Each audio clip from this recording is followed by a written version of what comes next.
Assalamualaikum dan selamat sejahtera. Kumpulan kami akan membentang tentang kemalangan di tempat kerja dengan artikel yang dipilih bertajuk Pekerja Maut, Kilang Diberi Notis Larangan. Kumpulan ini terdiri daripada Jenny Lau, Nur Izzatul Husna dan saya Nur Syafida. Pembentangan ini merangkumi perbincangan kejadian, langkah pencegahan kemalangan dan rujukan. Berdasarkan artikel yang dipilih, kejadian tersebut berlaku pada 30 Ogos 2021 pada hari Selasa jam 2.30 petang.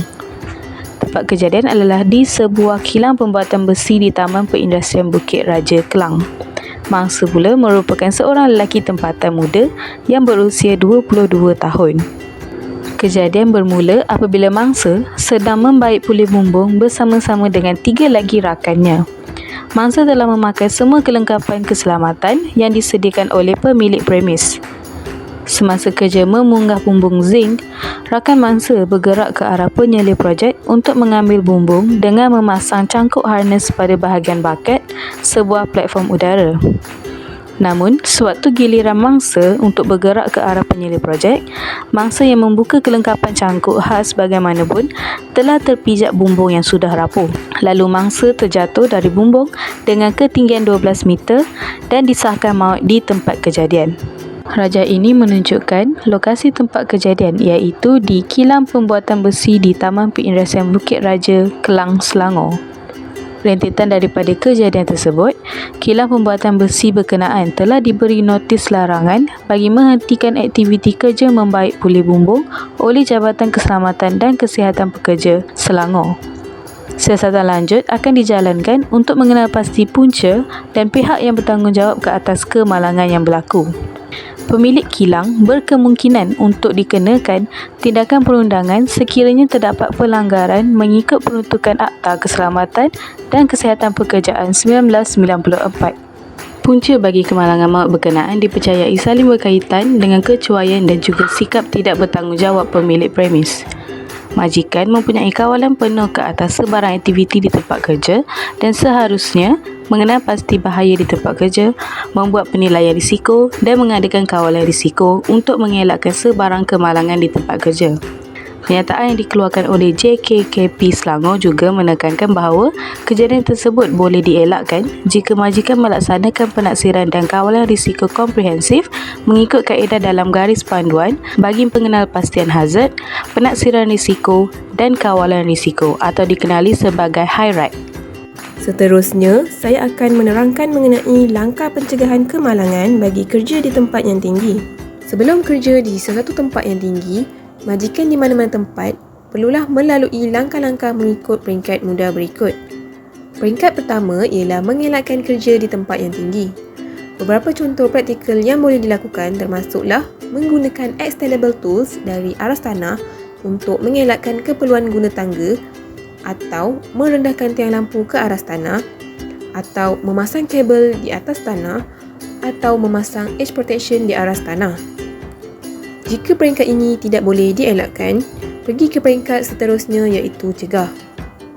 Peringkat kedua ialah mencegah dari berlakunya jatuh di tempat yang tinggi. Antara pencegahan yang boleh dilakukan adalah menggunakan tempat kerja sedia ada yang selamat. Jika tidak, gunakan peralatan kerja untuk mencegah pekerja daripada terjatuh. Beberapa contoh praktikal perlindungan kolektif ketika menggunakan tempat kerja sedia ada ialah seperti menggunakan atap rata konkrit dengan edge protection sedia ada dan menggunakan guarded mezzanine floor. Selain itu, antara contoh perlindungan kolektif menggunakan peralatan kerja yang betul untuk mencegah jatuh ialah seperti menggunakan perancah, tower scaffold, mobile elevating work platform seperti scissor lift. Peringkat seterusnya ialah mengurangkan akibat dan jarak jatuh. Jika risiko pekerja jatuh masih ada, langkah-langkah yang munasabah untuk mengurangkan akibat dan jarak jatuh mestilah diambil.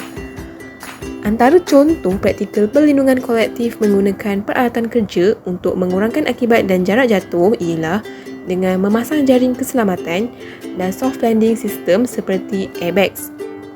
Selain itu, contoh pelindungan diri di mana dapat melindungi seseorang pekerja yang boleh digunakan untuk mengurangkan akibat dan jarak jatuh ialah dengan menggunakan fall arrest system atau menggunakan anchor point yang tinggi. Langkah pencegahan yang seterusnya ialah majikan perlulah memastikan pekerja yang dilantik untuk bekerja mempunyai kemahiran, pengetahuan dan pengalaman yang mencukupi. Jika pekerja tersebut sedang dilatih, kerja perlulah diselia oleh seseorang yang mempunyai SKE yang mencukupi untuk melakukannya.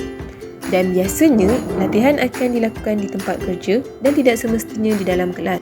Dan langkah pencegahan yang seterusnya ialah menggunakan prinsip am pencegahan. Prinsip am pencegahan menggalakkan majikan supaya mempertimbangkan perlindungan kolektif, iaitu dengan memastikan semua pekerja berisiko dilindungi. Kemudian, jika ini tidak praktikal, perlindungan diri perlulah digunakan. Perlindungan diri ini hanya melindungi seseorang pekerja. Langkah yang seterusnya ialah merancang kerja di tempat yang tinggi. Majikan perlulah merancang untuk kecemasan dan penyelamat ketika melibatkan pekerjaan di tempat yang tinggi. Keadaan cuaca yang boleh menjejaskan keselamatan pekerja juga perlulah diambil kira. Seterusnya, menghentikan objek atau bahan dari jatuh atau jika tidak praktikal, ambil langkah-langkah yang sesuai untuk memastikan tiada pekerja boleh tercedera. Sebagai contoh, dengan menandakan zon larangan atau dengan menggunakan jaring keselamatan untuk memerangkap objek jatuh.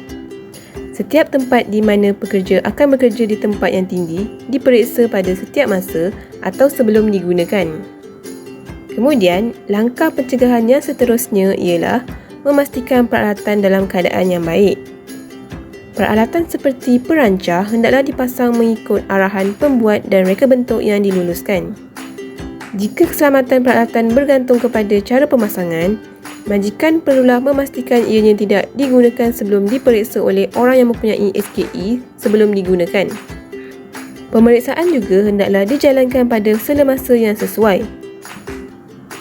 Rekod pemeriksaan hendaklah dicatat dan disimpan untuk sebarang pemeriksaan bagi mudah untuk mengenali sebarang kerosakan pada peralatan. Berikut merupakan rujukan yang kami gunakan.